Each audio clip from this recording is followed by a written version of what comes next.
আসসালামু আলাইকুম এভরিওয়ান, কেমন আছেন সবাই? ওয়েলকাম টু মাই অ্যানাদার বেশাবা ব্লগ। সো আজকে এই বৃষ্টির মধ্যে আমার সাইকেলকে ধুয়ে মুছে এনে রেখেছি এখানে, একটু পলিশিং করব। আর সবচেয়ে বড় যেটা জিনিস হচ্ছে আমার সাইকেলের সবচেয়ে ইম্পর্টেন্ট যে জায়গাটা, সেটা হচ্ছে আপনাদেরকে দেখাই।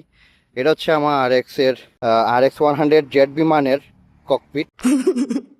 কারণ হচ্ছে এখানে বেশ কিছু সুইচ আছে, প্রত্যেকটা সুইচেরই আলাদা আলাদা কাজ আছে। তো এই জন্য এটা হচ্ছে আমার RX এর ককপিট। अच्छा ठीक है। দেখতে পাচ্ছেন লিকুইড আর একটা টাওয়াল। এই টাওয়ালের কাজ হচ্ছে এই লিকুইডটা যখন অ্যাপ্লাই করব তখন এই লিকুইডটাকে মোছার জন্য আমার এই টাওয়ালটা প্রয়োজন। তো এটা হচ্ছে ওয়ান কাইন্ড অফ পলিশের মতো কাজ করে, যেমন সাইকেলে পলিশ করলে চকচক হয়, তো ওইরকম পলিশের কাজ করে এটা। আর এটা ইউজ করলে বিশেষ করে বৃষ্টিতে বাইকের উপর পানি কম আটকায়। সো এজন্য এটা আমি ম্যাক্সিমাম সময় সাইকেল ওয়াশ করার পরে এটা অ্যাপ্লাই করি।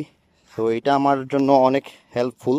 আর এটা আমি একজনের কাছ থেকে কালেক্ট করেছি। কালেক্টটা আমি লিকুইডটা অন্য একটা বোতলে করে নিয়ে আসছিলাম, এনে দেখতে পাচ্ছেন যে এটা হেক্সিসলের বোতলের মধ্যে ভরে রেখেছি। ভরার কারণটা হচ্ছে আমি এটা যেন এরকম স্প্রে করে এটা ইউজ করতে পারি। তো আমি মোছার পরে আপনাদেরকে দেখাচ্ছি এটার গ্লোসিনেসটা কীরকম হয়। আমি এই কালো অংশটার মধ্যে আমি আপনাদেরকে দেখাই। এই যে একটা চকচকা একটা ভাব চলে আসছে, একটা অয়েলি অয়েলি ভাব। তো এই কারণে মূলত এটা দেখতে একটু ভালো লাগে যখন শাইন করে।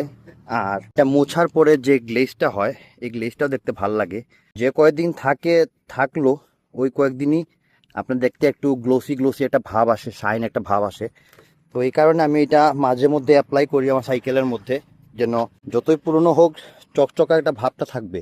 আর আমি যেহেতু বলেছিলাম যে RX 100 জেট বিমানের ককপিট, আসলে এটাকে ককপিট ভাবার কিছু নাই। এটা হচ্ছে মোটরসাইকেলের ককপিট বলতে পারেন, কারণ এখানে প্রত্যেকটা সুইচের আমি যেটা বলেছি আলাদা আলাদা কাজ আছে।